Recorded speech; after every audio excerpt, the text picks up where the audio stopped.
opet pre neki dan, dođe mi tu neki čovjek, da reče iz Bajine Bašte, tako nešto.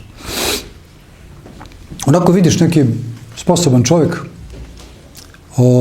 bavi se, ima firmu, ima neki 20 ljudi, bavi se uvozom polovnih kola iz inostranstva i tu prodaje i ovako napreduje. Fino mu tu ide, vidim, onako sposoban mlad čovjek.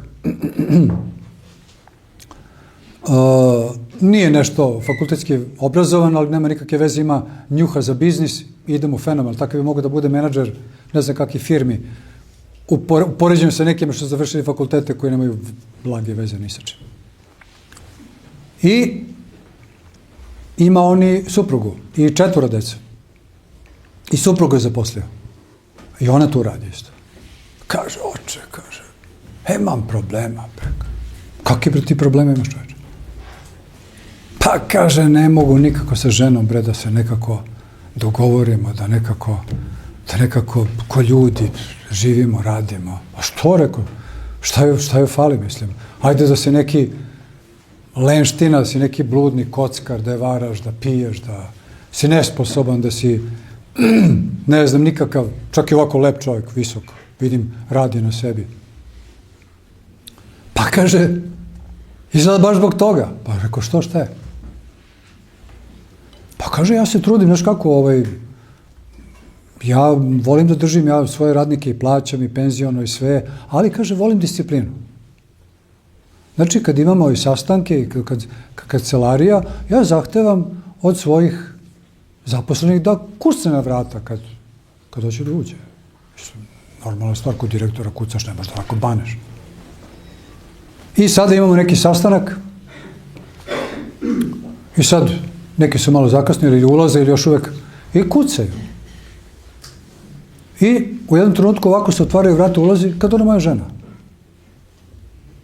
Pa kaže, Mileva, što si kucala? Šta ti kucam? Kaže, ja sam prema tvoja žena.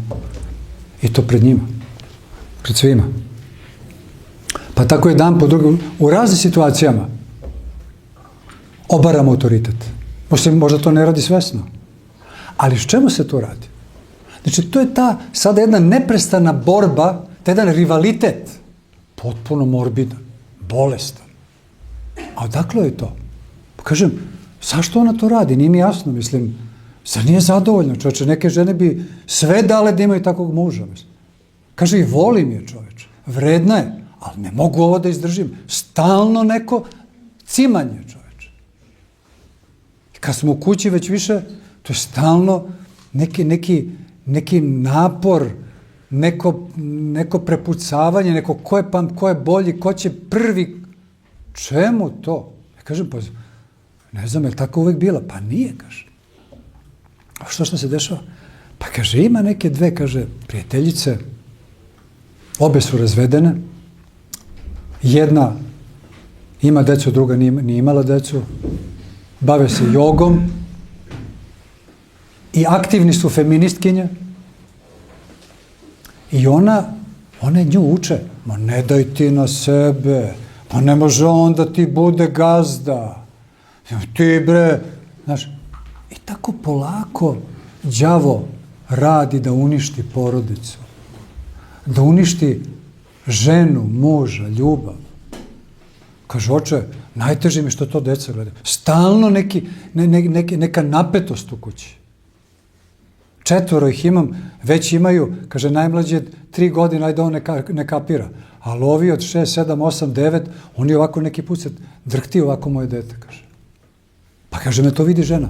Pa izgleda ne vidi. Ušao je u glavu feminizam. Kakav patrijarhat? Patrijarhat je nešto najgore na svetu.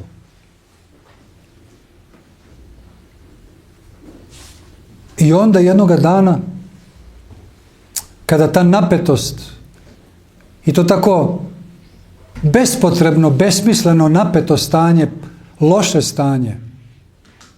Pazi, ja razumem da je čovjek neki bezvezan lik, razumeš? Stvarno, pa ko bi ga slušao? Ko bi mu se pokorio? Ali Pa ja mislim da svaka normalna žena jedva čeka da ima, mašta da ima takvu čoveka, da može se osloniti na njega, da je on stub, a da je ona tu pored njega kao neki nežni cvet, ona će sve da radi, hvala Bogu, i oni će se pitati, ali prosto postoje neka pravila igre, to je tako nekako, pa ne možemo mi sad da izmišljamo ne znam šta. Ne! I onda jednoga dana, ja to znam, to mogu romane da pišem, dolaze mi ljudi već 15 godina, naslušam se tih priča. Baš iz takih stvari, kao iz moje kuće, sa 12 godina, od svađe i ludila mojih roditelja koje sam mnogo voleo, ja na Beogradske ulice pa joint, sa 12 godina, 6. osnovne, od muke, od ludila. A znao sam drugare kod kojih je bilo kući koji su se sablažnjavali. Kaže, ocu, šta radiš to? Klinici 6. osnovne. Kod njih normalno. Nemaju tu frustraciju. On će jednog dana da dođe ćerka sa drugaricom i reće, mama, ovo je moja devojka. Mi smo odlučili da živimo zajedno.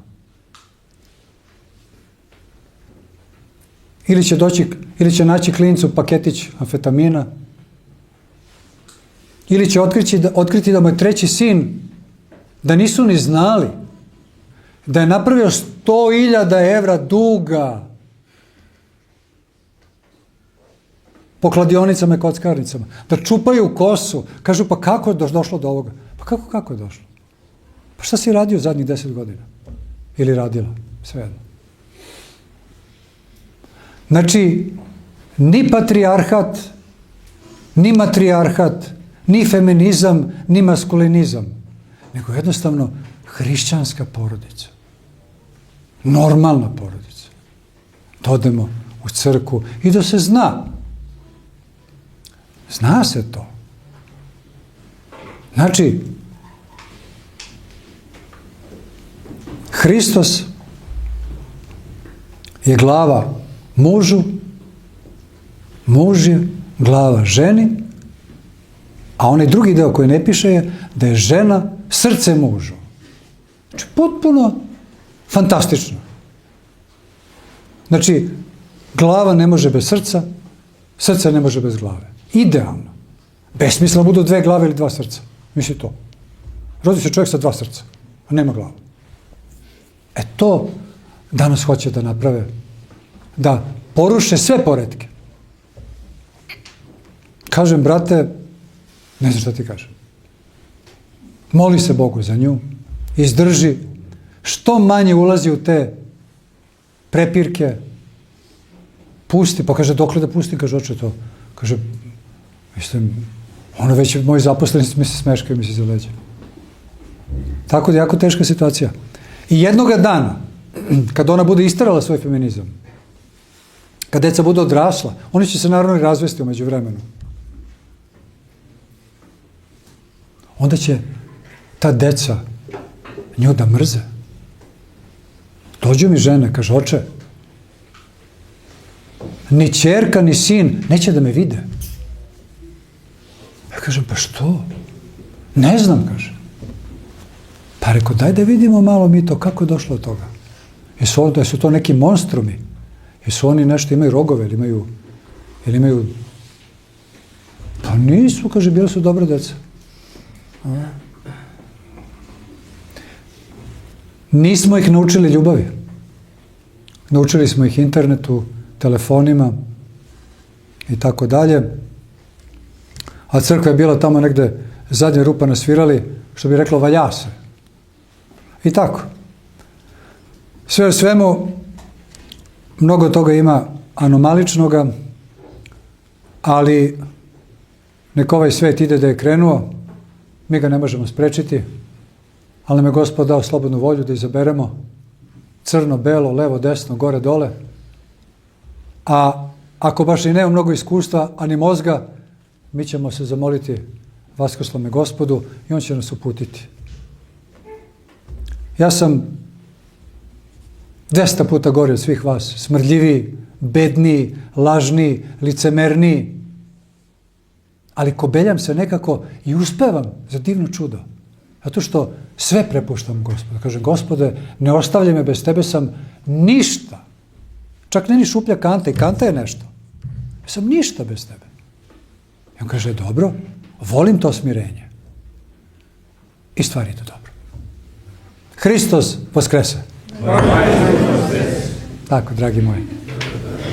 Vidimo se.